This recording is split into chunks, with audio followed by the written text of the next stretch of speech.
also think coming from Kentucky, because we move at such a slow pace, we're built for the long game. Yeah. Like I knew with premium, I knew with diet that we were comfortable like taking whatever pace we needed to take. Like we were seeing like Antisocial hit the scene and instantly sell for like, I forget how much he sold for tens of millions. Yeah, it was a lot. Flamed out quick. Yeah, flamed out very quick. But I remember just looking back and being like, man, like at first you see it and you're like, I wouldn't mind 20 million right now. But then you're like could the longevity be greater if we take a slower pace? And I mean, to be fair, like a lot of brands don't make it 1 year, 2 years, 3 years. We're on year 8 of diet, but I mean year 15 counting premium. And so to have 15 years of people like wanting your product and liking your quality and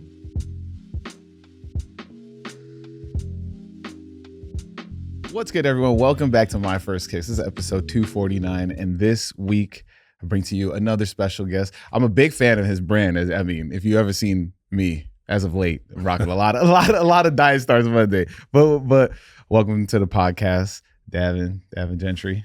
Thank you for having me. Yeah, man, Excited to be here. No, come on, man. It's been a minute since we tried to get it going. So luckily, we made it happen. Nah, yeah. I mean, we met last year at the last ComplexCon, but I was already like telling you like, yo, I love your stuff. And then I went to circle back and be like, yo, I got to get that Mets hat, the 86 Mets hat. Yeah. And I went and then I was like, you have it? He's like, nah, it's gone. Yeah. Mets hats for us it's crazy. We can't keep them for some reason. So yeah, I mean, it's been fun to kind of like ComplexCon, we met so many people that kind of like turned into relationships and things like this. So it's been exciting to kind of like see those come to life. So happy to be here. No, man, this is awesome. I think like we linked up to this one too as well. And I mean, you were selling it. I feel like you sold everything out too. Yeah. I mean, we're also smart to, we kind of have an idea of about how much is just too much product to take. But yeah, ComplexCon is still something that we're trying to always figure out. And it's a balance of marketing / making money. Yeah. And so trying to keep that balance, but we feel good about how this last one went. No, yeah, it was dope, man. I love seeing it, man. People was pulling up on you. Yeah, those, like I said, I bought the racing shirt. Right. Yeah, because I know I said racing jersey. And we call it the MX jersey. So I mean, it's a shirt, it's a jersey. Like, whatever it's a jersey. You bought it, so whatever you want to call it, feel free. I mean, that joint's so fire. I was like, yeah, I'm gonna make sure I'm gonna cop that because I was gonna buy it online, and then I was just like, nah, let me go get this in person. No, we sold out online and then restocked there. So perfect timing. No, yeah. Could you like describe your brand a little bit more for the people listening? So Diet Starts Monday. We started it 2017 with the premise of, people have ideas, dreams, like whatever that maybe sit on the back burner for however long. This brand was one of those. We put it off for, I don't know, 3-4 years before starting it. And we wanted something that just kind of like tied back to the procrastination that went into it. So what resonates more with procrastination than dieting? Yeah. Diet Starts Monday. So there's a lot of people are like, oh, is it a food brand? Is it a workout brand? I mean, it's really none of those. It's a fashion brand. Yeah.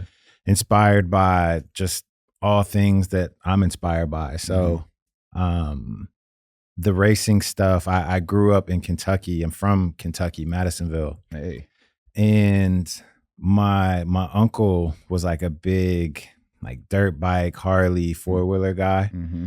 And so I just was always around that stuff. But I was also around sports and music and the streets and like all of these things. So like I'm just kind of like one walking juxtaposition. And so that's why you'll see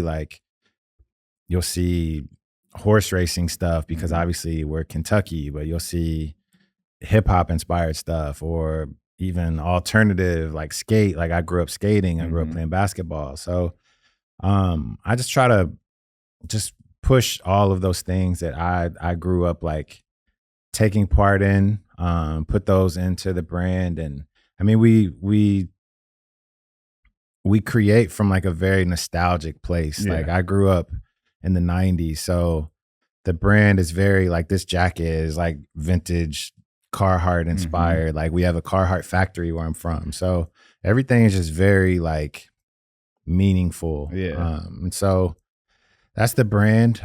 We've been around 8 years, hopefully 80 more to go. Yeah, for real. So Legacy. Yeah, for Legacy sure. stuff for sure. I mean, you guys make definitely some, I feel like to me, it's definitely timeless pieces because I feel like for example, the racing shirt I could wear at any given time period. It's not like, oh yeah, this is in right now. And so I think that's huge, right? Because like the way that fashion moves is so freaking fast, right? Where it's like, I mean, Hellstar basically, like the Hellstar design has been basically running everything all year. Yeah, you know. I mean, I think so. Diets are really our second brand. We had Premium Co. first, and even dating back to Premium Co., which was 2011 till, I mean, it never ended. We just kind of like just put it on pause till we do or we don't figure out what we want to do with that. But even back as far as then, like the designs were always very timeless. Yeah. I still have people that tag me in photos of Premium stuff that's like, yo, I still wear this jacket, or I was wearing this until I lost it. And are you gonna like bring back Premium so I can get this? And I think that just I've always had that like not a care about trendiness. One, like I got too many things to focus on to try to like trend forecast and think about what's going to be hot and what's not. And I just design what like I want to wear, what I think people are going to want to wear, and what people are going to want to invest into to have for 5, 10, 15 years. Like some of these Premium pieces are, what is that, 12 years old? So yeah, I mean, I think timelessness will probably be like if you had asked me like, yo, what's one word that describes you as a designer? Like that would probably be my word, because like I only care about long lasting legacy, like you said. So. Yeah, I mean, that's fire though. Yeah. Like for you to look at it like that and be like, yeah, like this is something that in any time period, like we're good to go. Yeah, no, I mean, I like all of these pieces come to mind. And that I could literally see anybody wearing something from this fall winter collection. Like I could have seen it 5 years ago. I could see it 5 years from now. So we'll look back on this and see like how accurate that was. But I mean, I think having been in this industry, I don't know, 15 years, like I think that's enough data to kind of like prove the science that you got it. Yeah, right. For sure. You know, but you're here to answer the question that I ask everybody each week, and that question is, what's your first kicks? What's that first pair of sneakers you absolutely needed to have? First pair I needed to have was probably, man, maybe. Honestly, I feel like it was Shaq's. Yeah. Like, I don't remember, I guess not, what was Shaqnosis, Hypnosis? I don't know what he called it, but I don't think it was the first. Was that his first shoe, the Hypnosis one? Or yeah, the Shaqnosises? Was that or was it first? It was the Blue Chips pump, the pump. It was a pump that, it was a Shaq pump. I remember it was like a black pair. It's probably the Shaqnosis. Yeah, maybe it was. But I remember being like, I don't even know, like 5th grade, 4th grade, somewhere around there. And that being like the first shoe that I like vividly remember. Like I had like, I don't even remember years that everything came out, but like Aqua 8s, that was for the longest time, that was like the shoe for me. Like I got it when I was a kid, and my granny's apartments had this like construction thing beside it, and I Mhm. stepped in like this big pile of like, there's like a mountain of like, in my head it was like concrete quicksand, Yeah. but like it probably was just like mud or something, like looking back. But I ruined the shoe. Oh like, man. and so up until they came back out, like whatever that was, mid 2008s or Mhm. somewhere around there, I don't know. But yeah, Shaq's shoe was probably the first that like really just kind of like set it off for me. Yeah, and that was from there. You were just like, I mean, it didn't really like, or was that like your hooping shoe? Because were you? I hooped, but I didn't hoop in those. Mhm. Oh man, like we had like team shoes growing up, and I could never tell you what those are like generic Yeah. Nike, Adidas. I did hoop in Iversons, and from there, like once I got to like middle school, that was like Iversons. Mhm.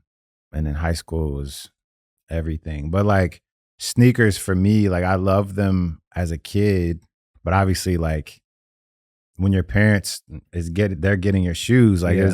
there's only so, like my mom wasn't one that was like every shoe I wanted I got. Like it was like maybe once a year, like Mhm. I would get a pair from like that. Mhm. And then high school, when I kind of like started to get my own money, Yeah. that's when like the sneakerhead in me was born. Before that, it was just like I liked them. I would look at East Bay and Mhm. stuff like that. But I also, like I said, I skated.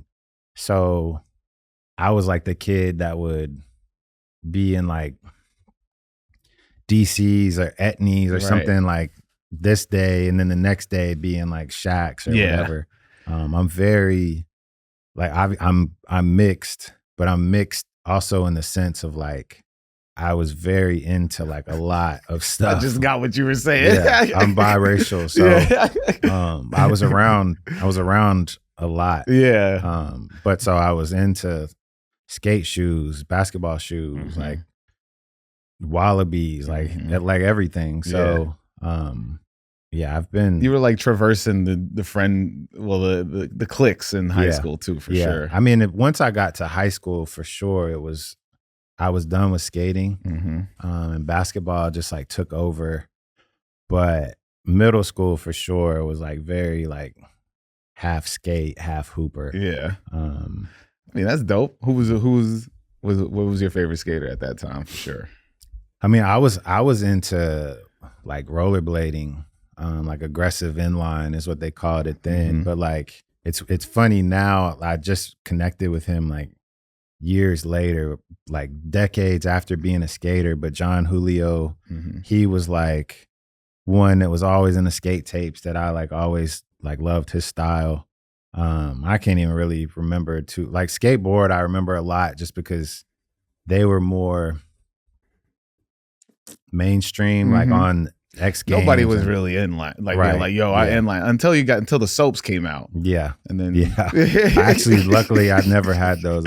You didn't rock a pair of soaps? No, my homie that I skated with, he had a pair, and I just could not like. I'm like, no, I don't need skates that are like shoes. Like, I'll just wear my shoes and then I'll wear my skates. I don't need the same thing like at the same time. Like in my high school, I did hang out with the inline skaters. Yeah. I don't know, aggressive inline. Well, those skaters. Yeah. And there was this, I guess I'll tell this story. There was this one story. Somebody beefed it on a rail, split his ball sack in half, and like down the middle. That happens a lot. He said that this story lives for me. This is why I'll never grind a rail. Yeah. Like, this literally the story. He said he was too afraid. Then this makes sense after thinking about it. Like, he was too afraid to tell his mom that he tore his joint open, that he went to the bathroom, played like Metallica really loud, and like sewed his shit back together. Oh,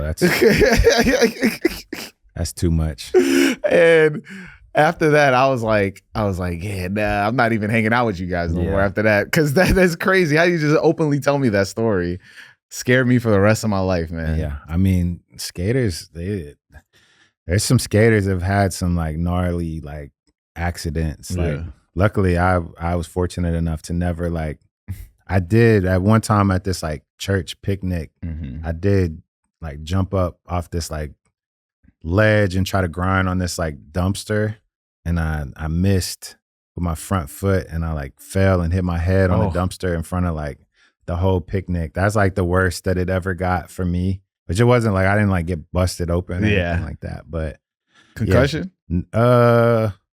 Looking back, probably. I've had a couple. Looking back, I probably had one then, but I didn't. It wasn't like I didn't get like knocked out or anything like that. But yeah, I mean, I think skating really like even now, like a lot of my, I don't know, inspiration comes from like skating jeans and like old Jinko, not even just like the fit, but like the details that they would put into the jeans and stuff like that. So I think that, you know, like growing up in Kentucky, we always kind of had like this place sucks type of mentality, which I feel like a lot of people probably do unless you're living in New York or LA. Like those are probably, the way Jack Harlow makes Kentucky sound. Yeah, well, he's a different Kentucky than me too, but my Kentucky, we grew up like feeling like this place is not good. Like we got to get out of here. And like as I've gotten older, I've gained like not so much a respect for it, but just like a respect for what it gave me because just being around what I was around, like I don't like if I had been in LA, granted they're skating and stuff like that, but like depending on where I was born and living, like I could have been in here, I could have been in gang territory, I could have been in this. So it's just like as I got older, I was like, that was probably the best place for me. And like for what I'm doing now, I just have so much inspiration at all times. Just like looking back at like where I came from. So I wouldn't change it. I hope you've been enjoying this week's episode with Davin Gentry. And if you have been enjoying this week's episode, please make sure to hit that like, subscribe, leave a comment, especially during our interaction. If you want to ask us questions or ask me a question, leave that in the comments. And if you're listening to this on Apple or Spotify, be sure to leave a 5-star review. And of course, if you can, leave a comment or a review on Spotify. That'll help us go a long way. And if you are watching this on YouTube, don't forget, you can hit that hype button. It only lasts a couple days and it'll help me out tremendously. And if you want to go the extra mile, make sure to subscribe to the Patreon at patreon.com/myfirstkicks. $5 tier is all we got right now. Going to be adding more content. And of course, you know, back to the episode. What was like, how did like sneaker culture and, you know, streetwear find you in Kentucky? Man, that's a really good question. I mean, obviously TV, we were, you know, sneaker culture was tough for us because like we had to really like hunt for stuff because we didn't get it in my city. Like we didn't even get like Air Forces in my city. Nike had a thing that was basically like a proximity thing. Like we sent them here, which is 30 miles from you. We sent them here, which is 30 miles from you. Yeah. We can't send them to your city. So we had to drive just for forces. Where did you have to drive? We had to go to Nashville, Evansville. Evansville's in Indiana. Yeah. Clarksville, which is like on the way to Nashville in Tennessee. Hopkinsville is in Kentucky. All the villes. I'm from Madisonville. We never really went to Louisville too much. You guys will say Louisville. Yeah. It's Louisville. But I thought it's the Ville. Don't they call it the Ville? They call it the Ville, but like, do y'all call it? Yeah.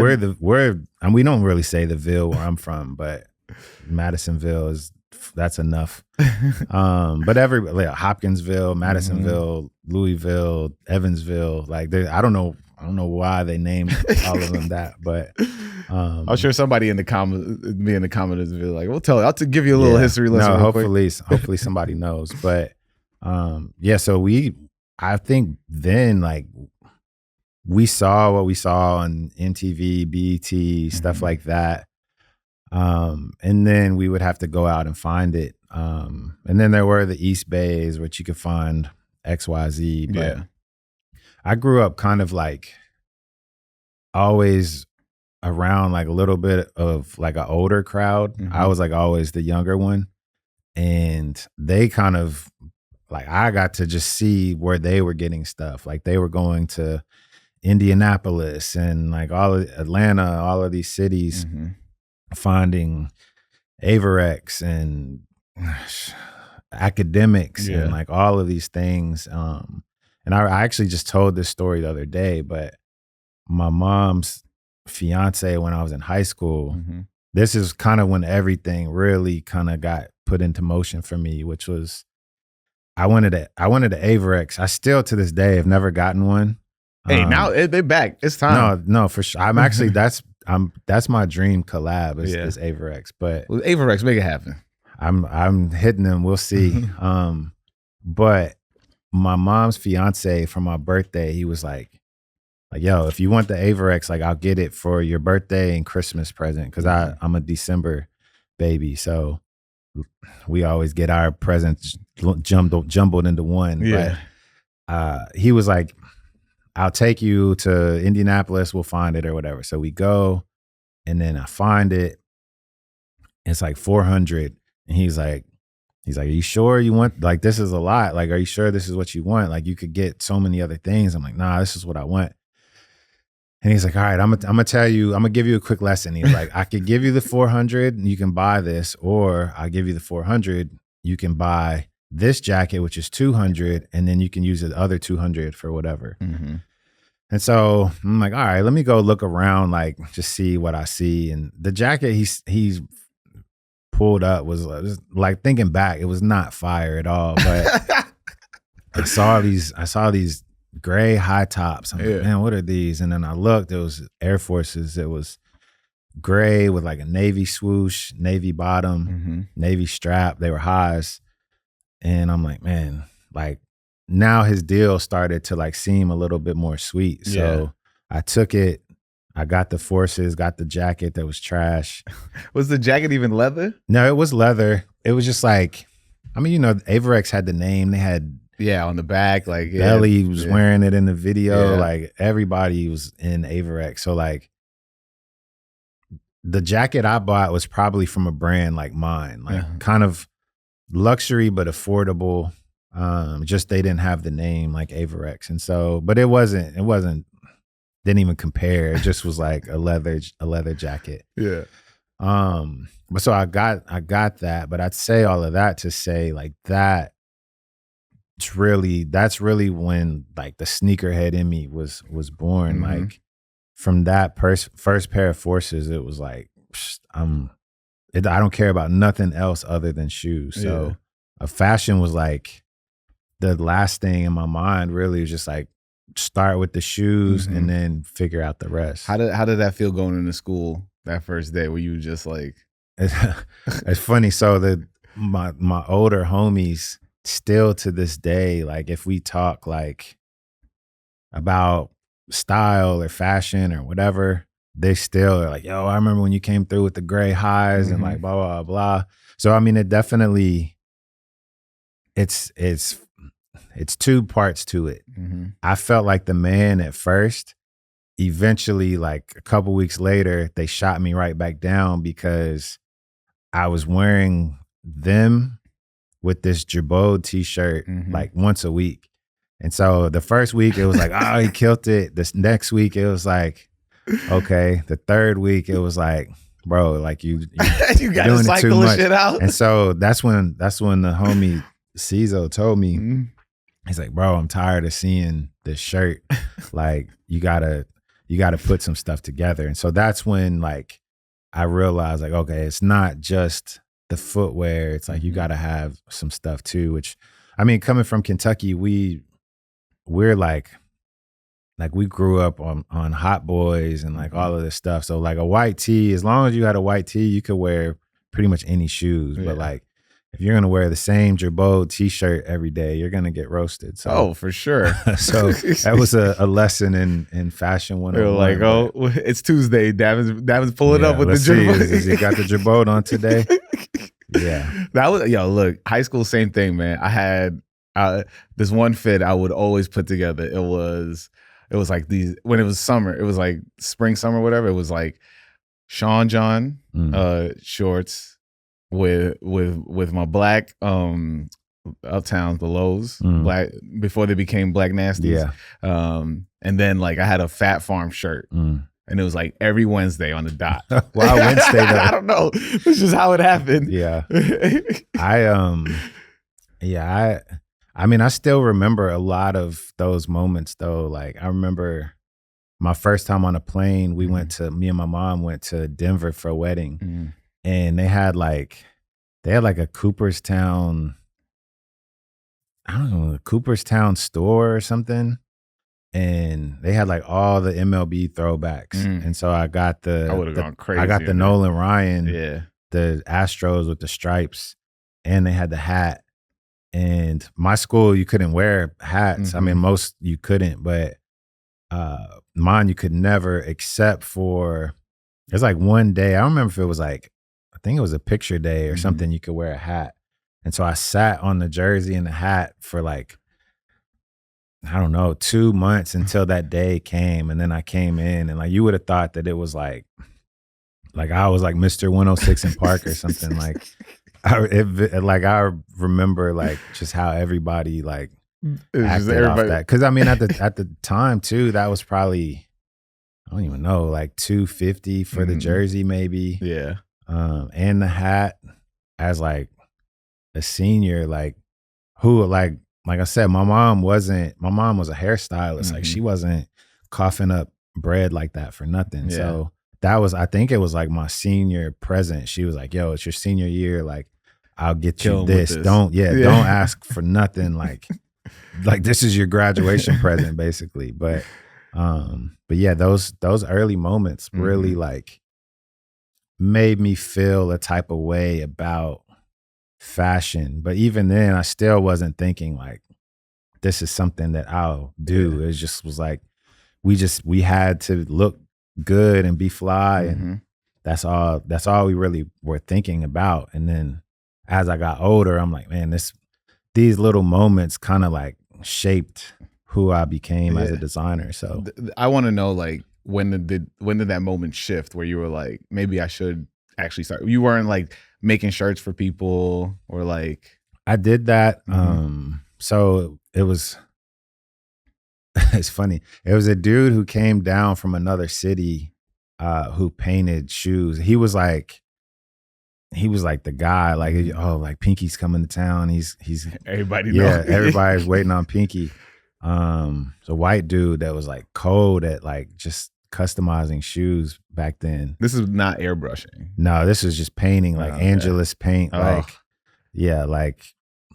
like Mizzy custom. You know, do you remember Mizzy? No, I don't. Mizzy was from, I think he was from Philly. He was nasty with the paint. But so it was like that, like kind of like, I don't know, he like Mesquine was huge, and like then you had him that would do your shoes or whatever.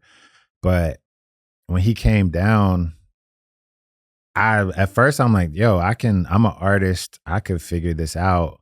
And I tried, and I was just like getting whatever paint, like was the worst shoe ever. I wasn't like stripping it down or any of that just stuff. Painting right over just there? Going straight over. And I don't even know if he was doing it right. I got one pair from him, but I just was like, yo, I could do this. I'm not paying you for this. So, but my mind instantly switched and was like, yo, he's doing shoes, I could do clothes. And so I started just painting stuff for myself at first. At first it was like hand painting with just like acrylic paint and stuff like that. And then it dries and it's all hard and cracking.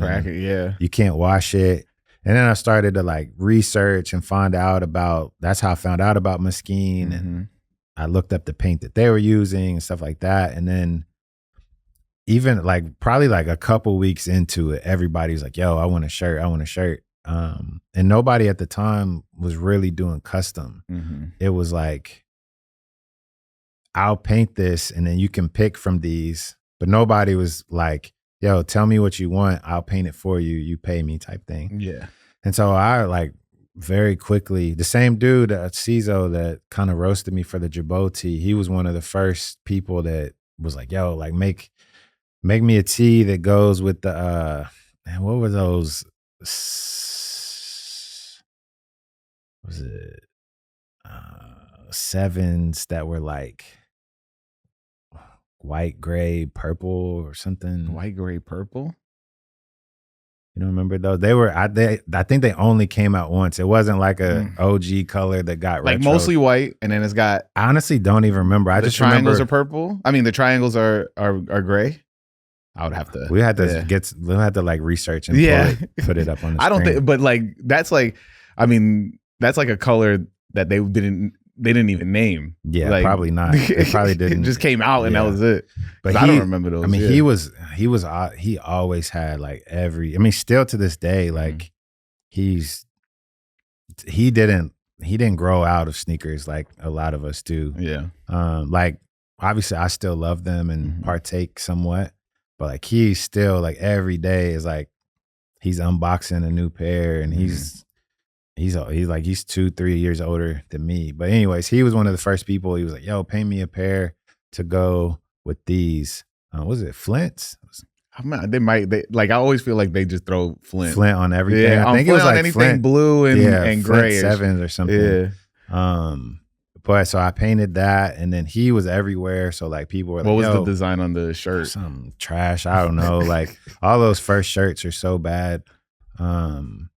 It probably wasn't even, he was like a freestyle king. Like he would just go like city to city freestyle and battling people. Oh, and so I was thinking something else.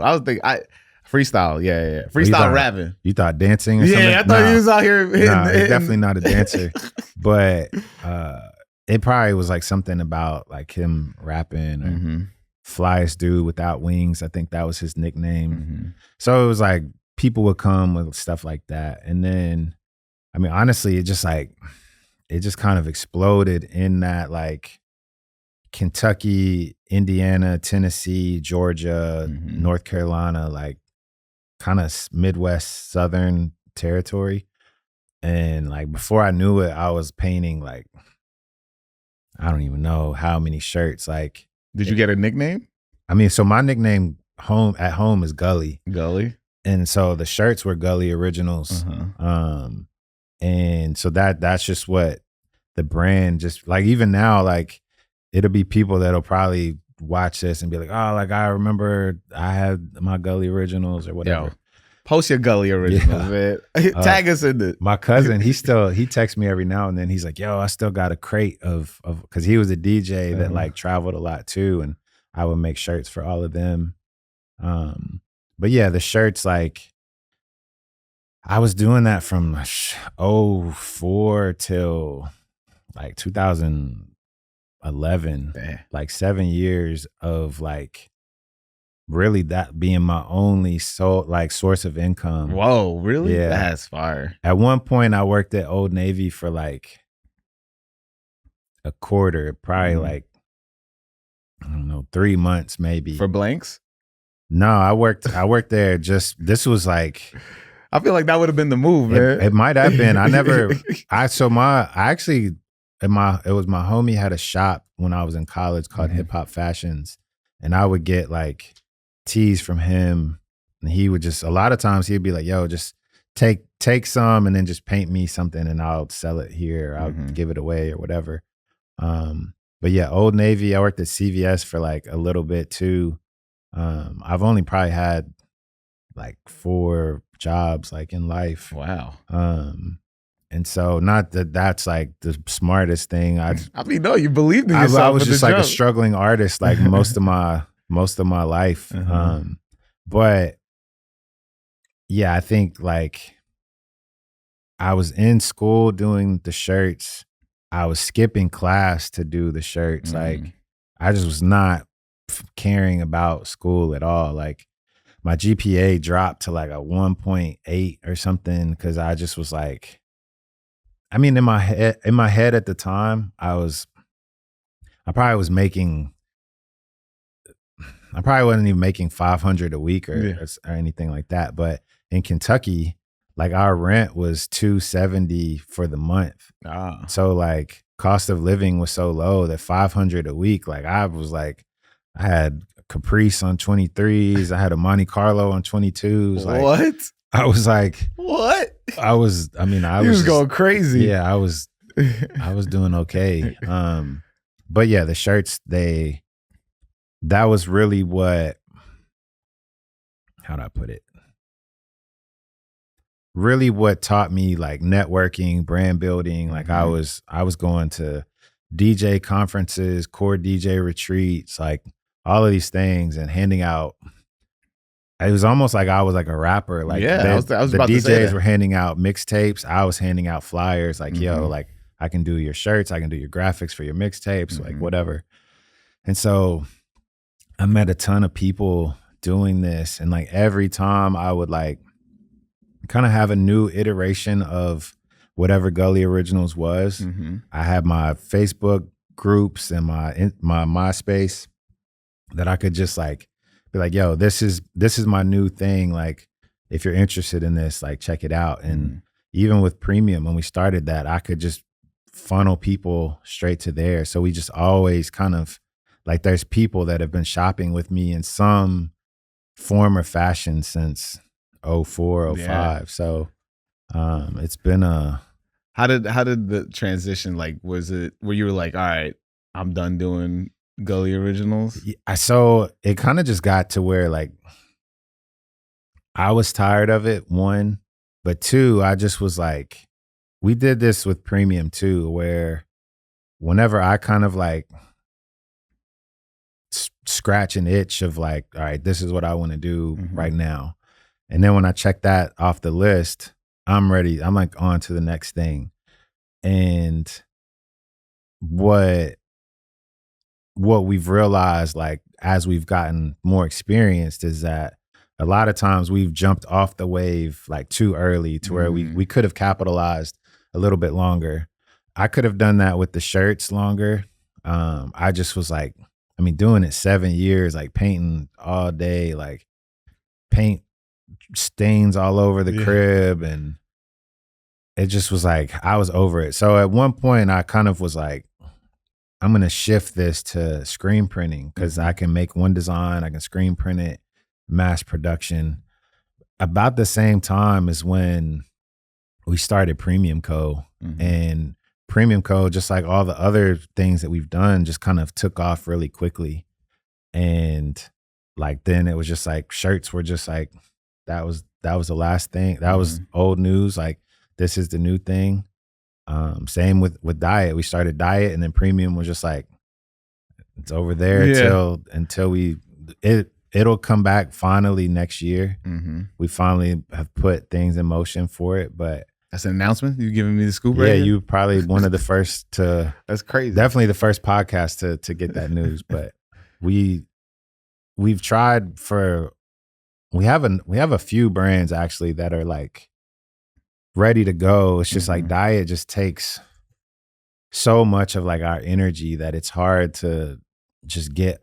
It's like a kid. Like, I mean, people do it. People have more kids when they're still needing to like raise the one in front of you. Yeah, but this is Premium and Diet. Like, Diet is just like that special kid. It's like, yo, if you have another kid, you're gonna take some attention away that this kid needs. So we've just been really slow to like not try to fill too many bottles at one time. Yeah. And so, but yeah, I mean, I think you asked about that transition. Like, it shifted from screen printing to Premium Co.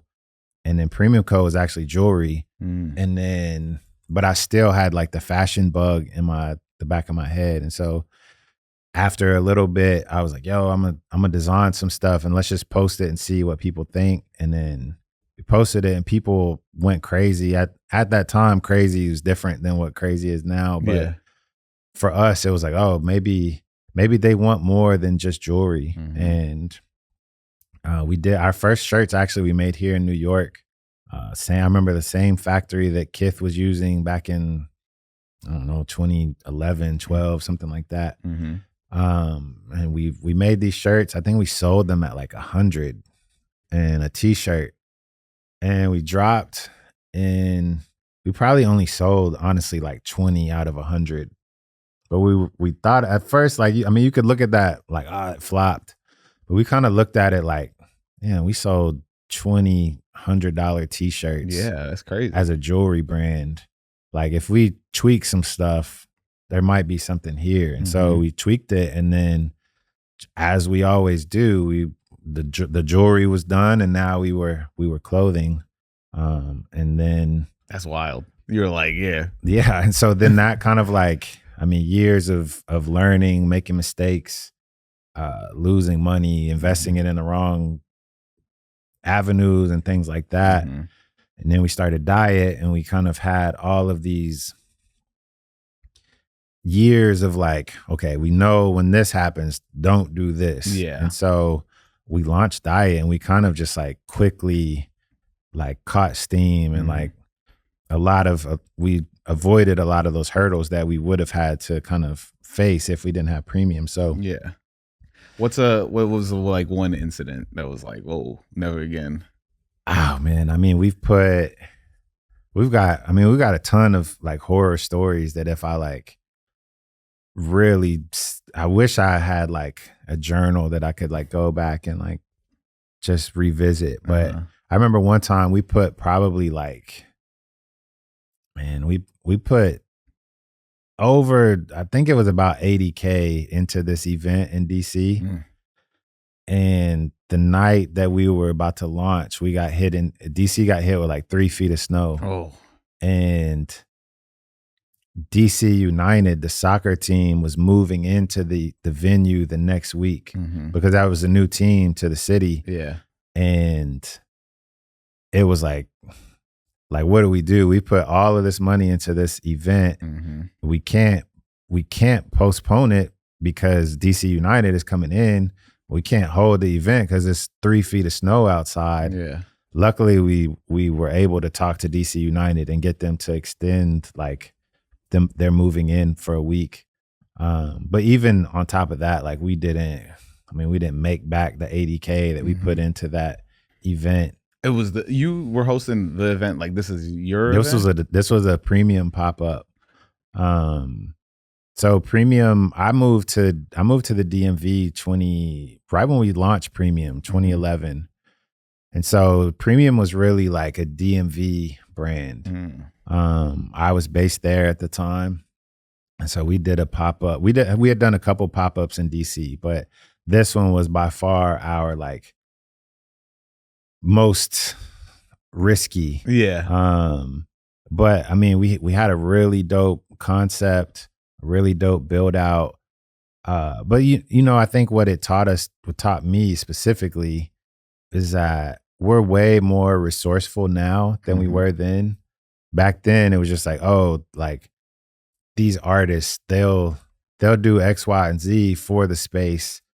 Let's just pay them to do it. And then they're 15 grand. And then, oh, we're gonna rent this. Let's do that. Oh, that's 8 grand. And then by the time you look up, we're like 60 grand in and we haven't even bought product for the event or anything like that. Where nowadays we would be like, oh, this artist said he would do this for this amount. Like, but can I do it? Like, is it something that I can do? And like outsource the stuff that we can't do or outsource the stuff that's just like too much on our team. Cause our team again is small. So, but like that's one, I mean, taking trips that like taking the whole team on like a business trip that like maybe only 2 of the people actually had any business there.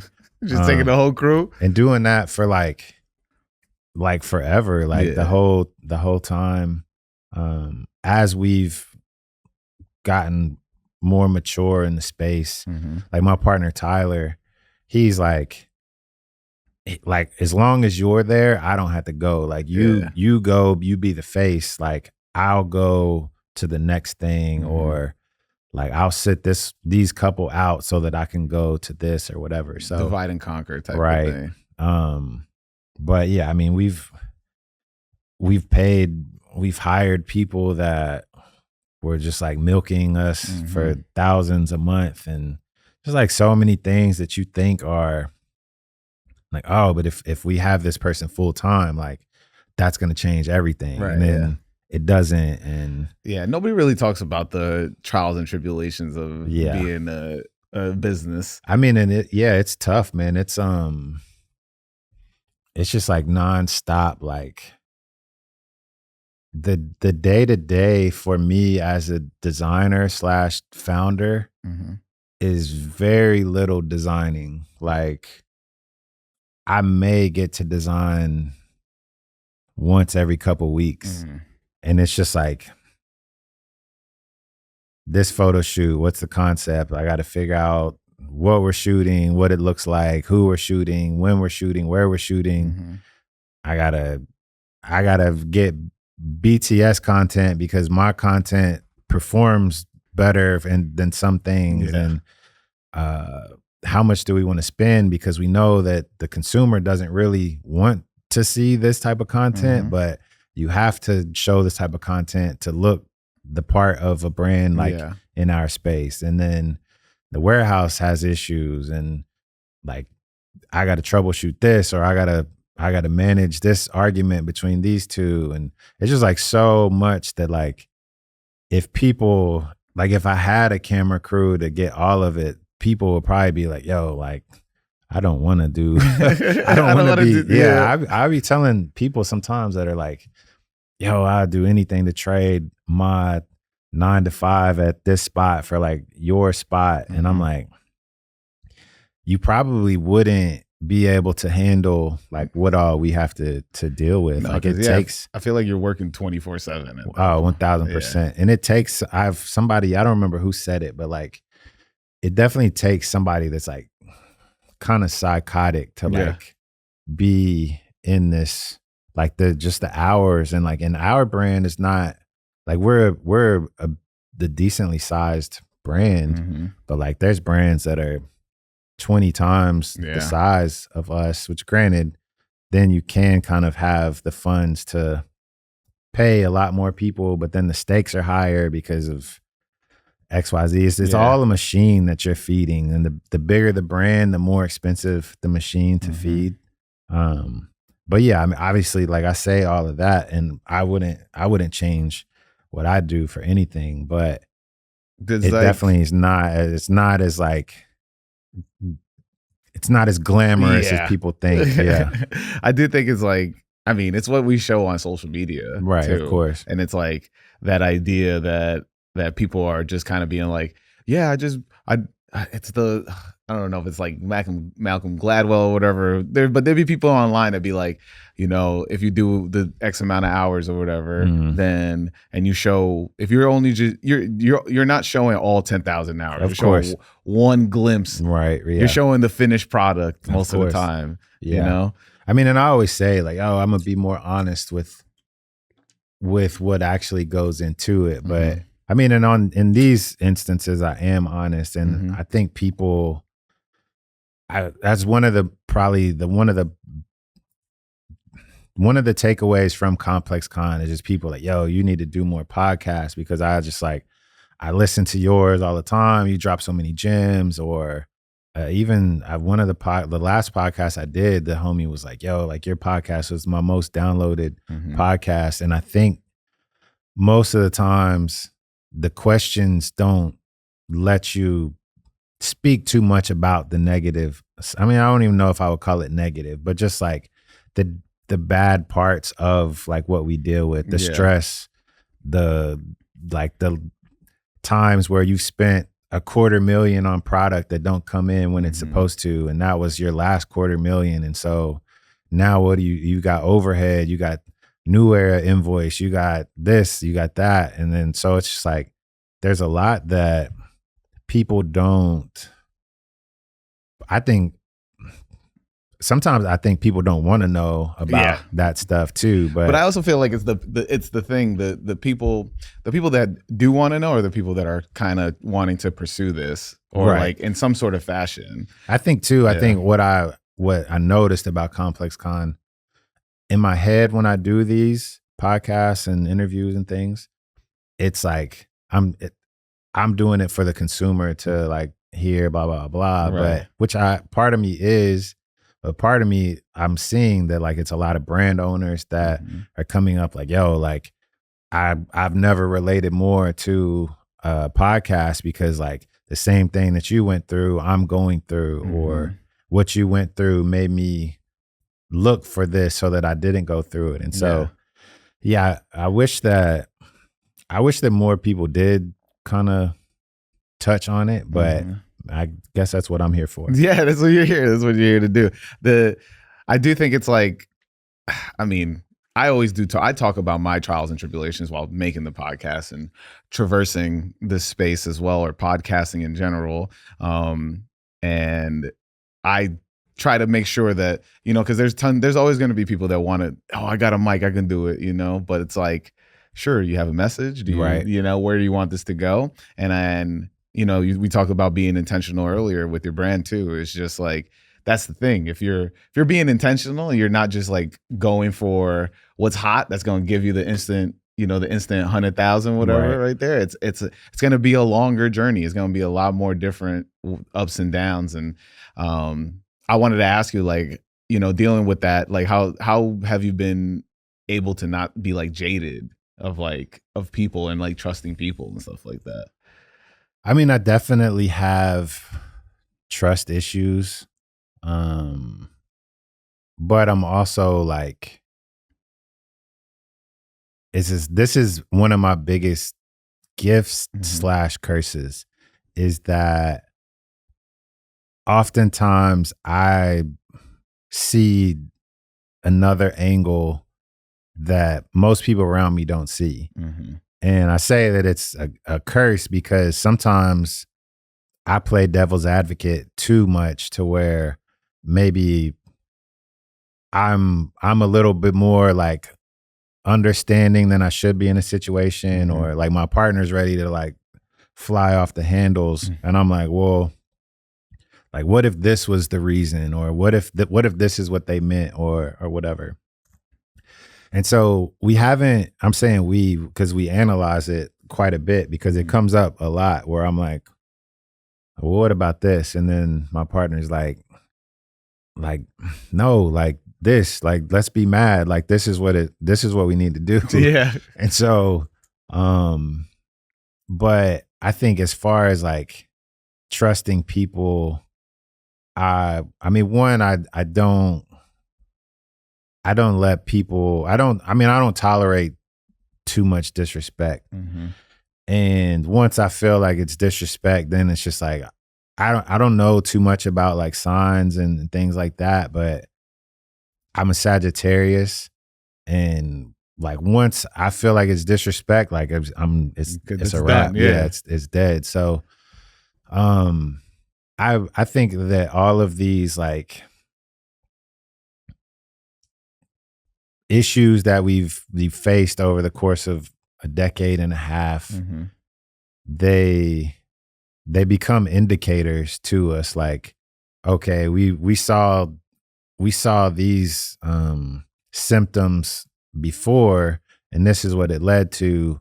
Like, we're just gonna go ahead and nip this in the bud now. So I think, if anything, it has forced us to be like, yo, like, let's just like call it where it is, and because we don't want it to drag out into like a larger problem down the line. So I think that if anything, it's kind of just like sharpened us. But I actually just had this conversation with my sales manager about trust, because I can't speak too much on what it's about without like incriminating people. But trust was the topic.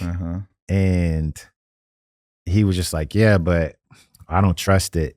And I was just like, well, I'll be honest, like I don't trust nothing, or I don't trust anybody. Like I don't trust you. I don't trust them. But like I trust that this is what's best for the business. And so that's kind of how I'm at least looking at trust right now. And it's funny because I change, like I have different perspectives like week to week. Like one week I'm like this, and then the next week I'm like that.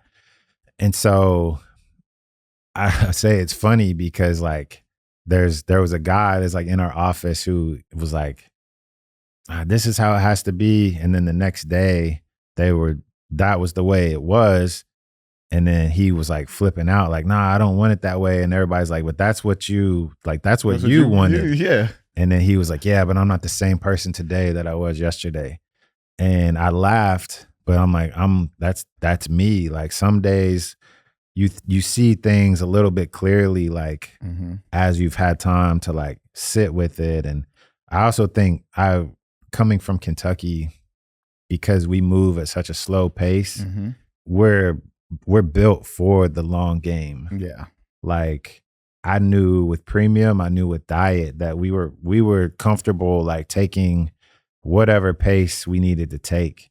Like we were seeing like Antisocial hit the scene and instantly sell for like, I forget how much he sold for, tens of millions. Yeah, it was a lot. And flamed out quick. Yeah, flamed out very quick. But I remember just looking back and being like, man, like at first you see it and you're like, I wouldn't mind 20 million right now. But then you're like could the longevity be greater if we take a slower pace? And I mean, to be fair, like a lot of brands don't make it 1 year, 2 years, 3 years. We're on year 8 of diet. But I mean, year 15 counting premium. And so to have 15 years of people like wanting your product and liking your quality and just like always like nobody can ever really like put any smut on the name as far as like quality and taking care of their customers. And like even our Black Friday sales going right now, and like fine print says like XYZ, like all sales final, but we're still like I'm like, yo, like make sure you take care of them. Like this isn't like, I know what the site says, but like this didn't fit. Like let them exchange it. So we just like, we care about what we do and we care about the people that support us. And so we just are always trying to figure out like, what's the best route to make us the best brand that we can be for these people that support us. And that's where like the trust, like, I don't trust you, but I do think you'll be good for getting us to that next step. I'm going to watch you closely because like I said, I don't trust you, but I have to do what we feel is for the betterment of the brand, which is doing what's best for the business is a very heavy weight to carry. So, but not everybody is built for that. it. Yeah, for sure. Would you ever, this topic has been around for a little bit, where it's just like people don't, well, I also believe this as well, that like regional fashion is dead. Like, your brand, I wouldn't necessarily say it's like pinpointed. Would you say it's pinpointed to specifically coming out of Kentucky? No, not at all. I mean, technically we're a LA brand first. But from kind of a Midwest perspective. I've lived in LA almost a decade, and watching fashion evolve in LA is really what kind of like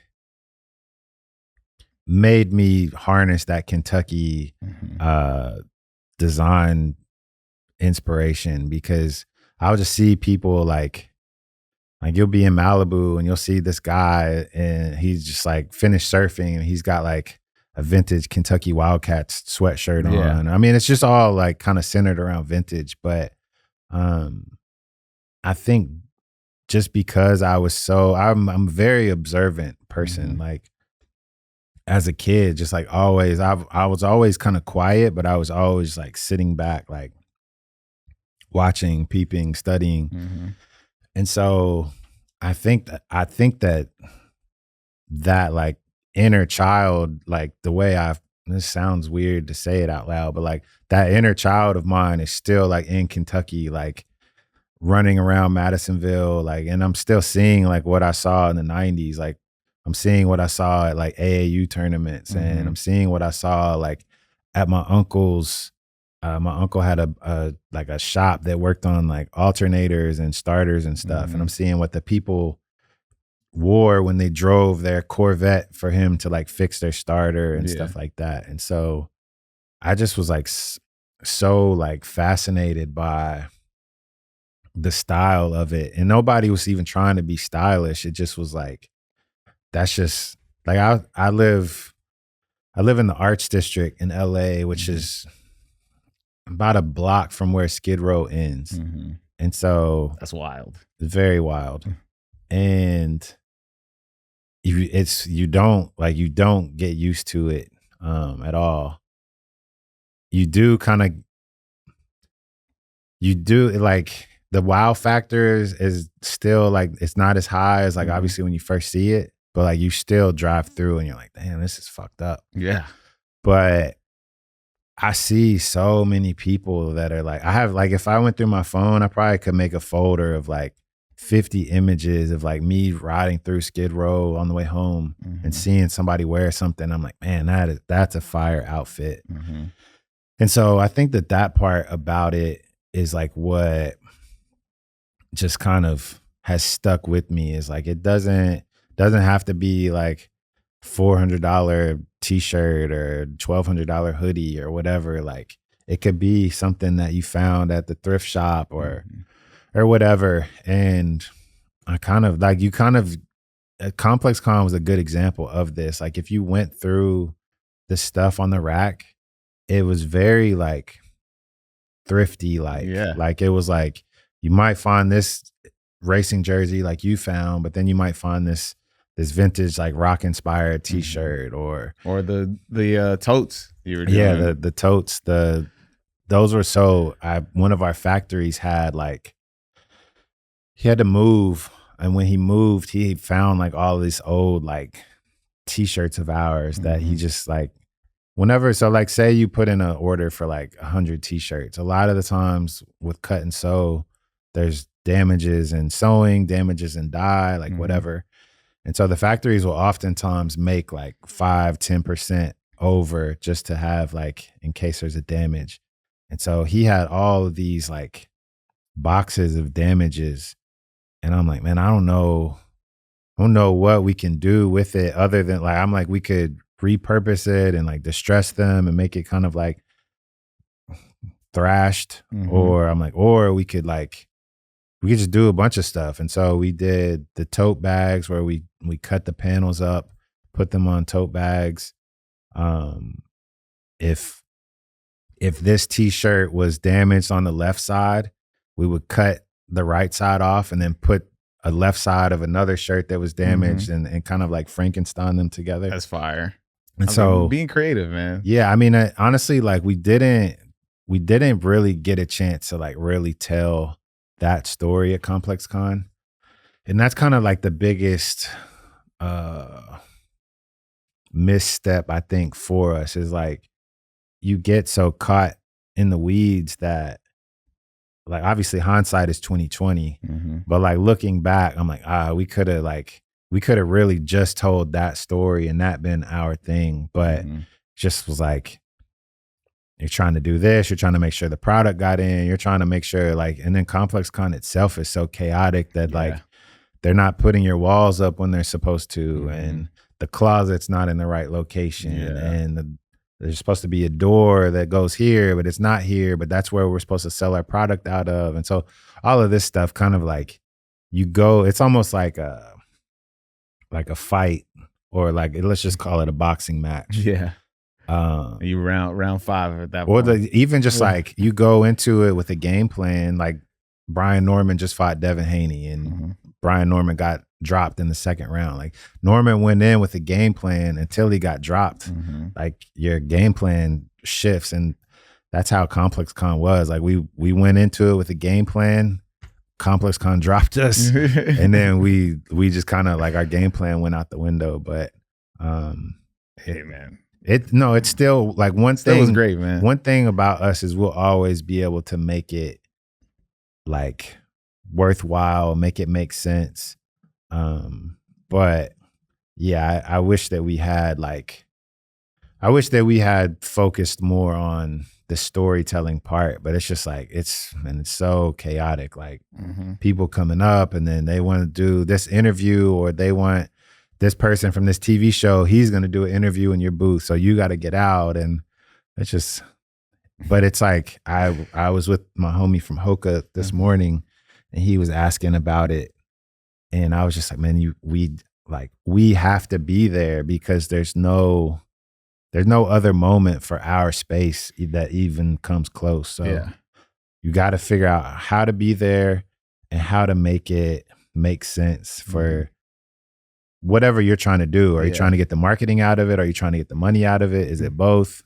And so we're already like in discussions now of like, all right, what's next year look like? Let's circle up early and not wait till July. Like 6 months, not even 6 months. Like three months before. Yeah, we were like, we knew we were doing it the whole time, but it's just like you got this collection to design and then this collection to shoot and like all of these things, and then you look up and ComplexCon's in like 20 days, and you're like, yo, like wild. Yeah, how are we gonna pull this off? But we execute when it's crunch time. So but hopefully this year crunch time is like an 11-month crunch time and not like 11 days. No, yeah. So let me hit you with my last question before we get up out of here. My last question deals with a little visualization. I want you to think back to young Davin when he's about to get them Shaqnosises. Yeah. Now you're older, you behind your younger self. What would you tell your younger self as he opens that box? I mean, the first thing that comes to mind is I'll be like, yo, don't wear none of these. Like, just sit on them and sell them down the line. But I mean, I think younger Dav, we didn't know anything like what it was gonna become. Like we had no clue how big sneaker culture was gonna be. But I probably would say like have more fun with it. Like the sneaker game became so like serious and cutthroat and like, I mean, I don't even know what it's like now because I'm just so like far removed. I can tell you after. Yeah, I mean, I remember like 20, I don't even know, like what was that, 2010, when like South Beach LeBrons were coming out and Dornbecker 3s, and like this was like my heyday of sneakers. But I remember just feeling like you'd strike out and you would just be like just sick. And then you would try to get, like, I would try to get my girl to help. And then she's like, I don't want this stress of it. But yeah, I mean, I think I always had fun with it, but I could have had more fun with it. I think that sneaker culture also back then kind of forced you into like, I mean, New York might have been different because New York just always, you could get away with more stuff in New York, I feel like, than you could somewhere else. Whereas like in Kentucky, if you were trying to pull off like, I don't know, any other, like even like a Ronnie Salmon Toe or Asics, like when I first started wearing those, like people were like clowning me like, yo, what are these? Like they don't anything with pink and now they don't even got a tongue, like it's split. Like what is this? But Yeah, I think that the same way I mentioned, like being into like all of these things, like I kind of got away from that at one point and was just like, all right, it's Jordan's forces. That's pretty much it. And then LeBron 8 was like the first time where like LeBron's kind of like became a factor for me. But yeah, have more fun. I wish, the guy, my homie from Hoka today was like, everybody's trying to like restore that feeling. And he was like, we can't. And he was like, so sneaker culture is like kind of in like a stuck place right now. That's just not, he's like, I don't know what the evolution is. And I'm like, I don't either. Like, I'm not, that's y'all's stuff. I'm not, I'm in it from like we still have collaboration talks and like we have shoes that we're developing and stuff too. But like, not from even trying to even step foot in that, like, that the space. culture, in the culture world. Yeah, we can't. You can't. Like I can still design a dope shoe and things like that, but like I'm trying hard enough to like make the fashion side like always make sense and always be telling a good story and things like that. The footwear side that's a gray area for me right now. But one day, like I said, when you have time to like sit down and like process and like think with a clear head, that's when the ideas hit me. And that's why we haven't really done anything since our last footwear project was Puma and Saucony and Under Armour. And they are all kind of like back to back to back. Yeah. And I haven't done any since because I don't have a story to tell for it right now. Like all my stories are like focused elsewhere. So once I figure out that next story, then I'll jump back in with somebody. But yeah, it's like it definitely is like one of those things to me that seems like it's kind of on the back burner. Like there's a lot of brands doing cool stuff for sure. And there's a lot of shoes that I like.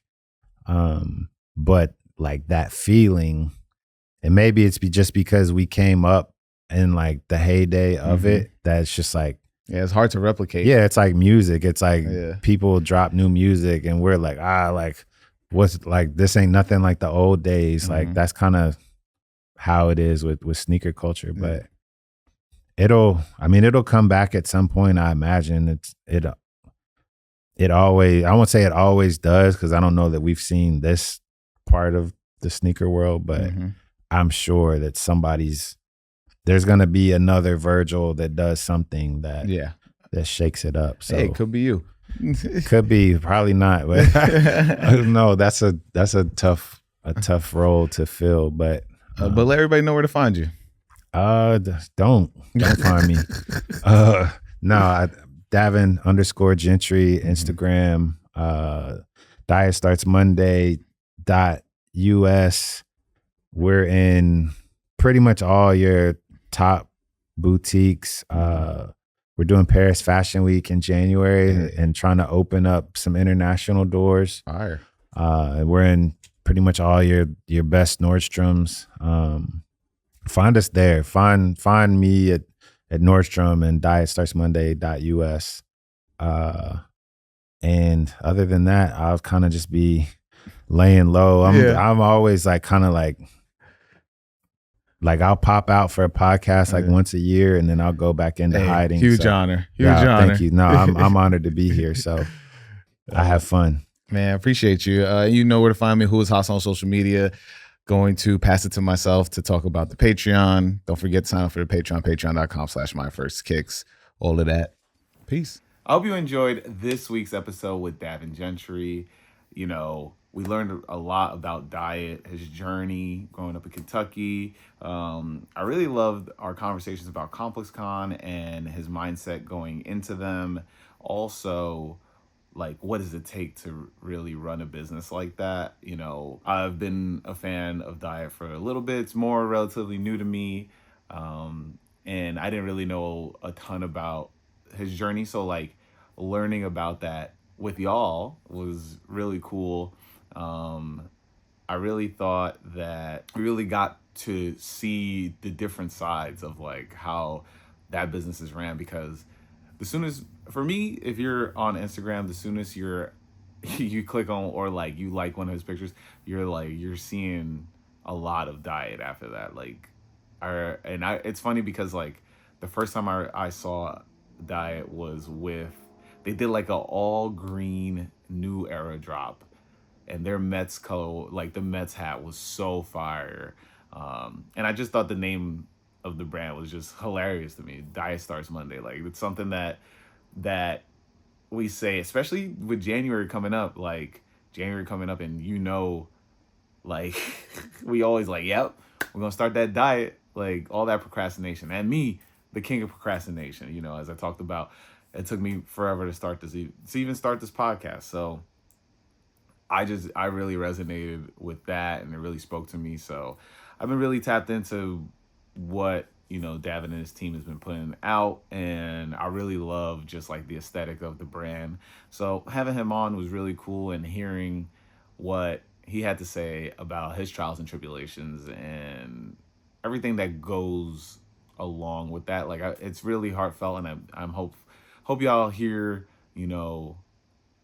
also me sharing my trials and tribulations, which I touch on during the episode, and that I've been touching on for the past like 5 years. Like I hope you really enjoy that, and don't ever feel discouraged. Like you're always going to be, especially when you're in a creative outlet, as being creatives, we are constantly trying things and trying to stay as positive as we can, because the way a lot of these social media like apps don't really help us out, right? So this is why I stick to kind of just putting the same stuff everywhere and hoping one of it hits and goes crazy.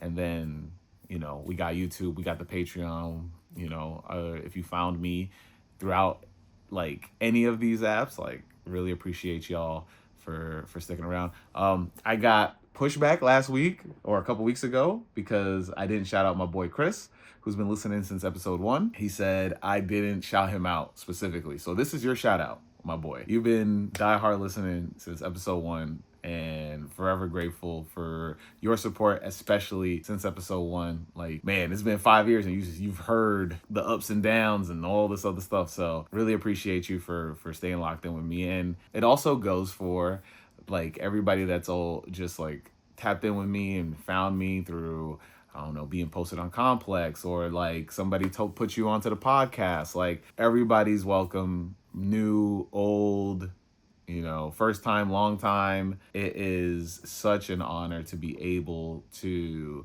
share my experiences, share these conversations with anyone, and finding, new listeners that are connecting with me through sneakers. So I always thought that was very cool. So in the episode, I am wearing these in the episode.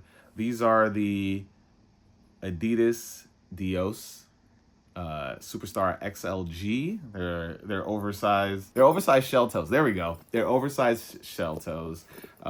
These are really cool. And in the episode, I wanted to wear them, especially because what this brand represents is something that this journey also represents. Like with the podcast, like this is all about did it ourselves. Shout out to Les, or LES.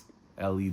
Shout out to and Georgie, who put this shoe together along with Adidas Originals. Shout out to the team at Adidas Originals that sent this over to me.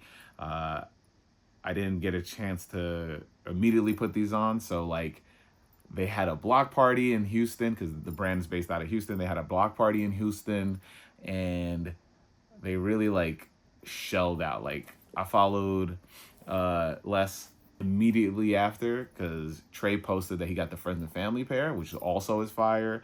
And these are really cool in terms of just like they have these tearaway uppers on the stripes, and under it you'll see like leather. But what's really dope about this is that they've been able to incorporate how hard they've worked to become a mainstay in Houston. And so I'm hoping, eventually I get less on an episode when he's up in New York, or anybody from that team. That would be very, very cool just to hear about the process and how they were able to get their own Adidas original. I thought it was very cool. So shout out to the team that sent this over to me. This is a huge opportunity, and I'm definitely going to be wearing these a lot. These are super durable. I think they're I love a leather upper. And so it's very cool. Shout out to y'all. And of course, just real quick, you got to change out those laces. These laces are just with the gold tip on it. Crazy. Like I said, really appreciate anybody who's been tapping in with me. Shout out to Dios. Of course, I'm doing this myself as well. So this has been really cool. As you saw, I teased that the final episode of the year is with none other than Grits and Eggs, Deontay Kyle, and Big Ice Cup Cat. But, before that, we got this episode. I got Mosh next week, if you're listening. Just giving y'all a little bit of that, these are episodes I recorded ahead of time, going into the winter breakout here, but really appreciate y'all tapping in. And of course, we got to do Patreon shout outs, and you too can become a patron on Patreon by signing up for my Patreon, patreon.com/myfirstkicks. So let's do the shout outs. Shout out to Ross Adams. Shout out to Adam Newstetter. Shout out to Derek Lipkin. Shout out to Derek Hawkins. Shout out to Samia.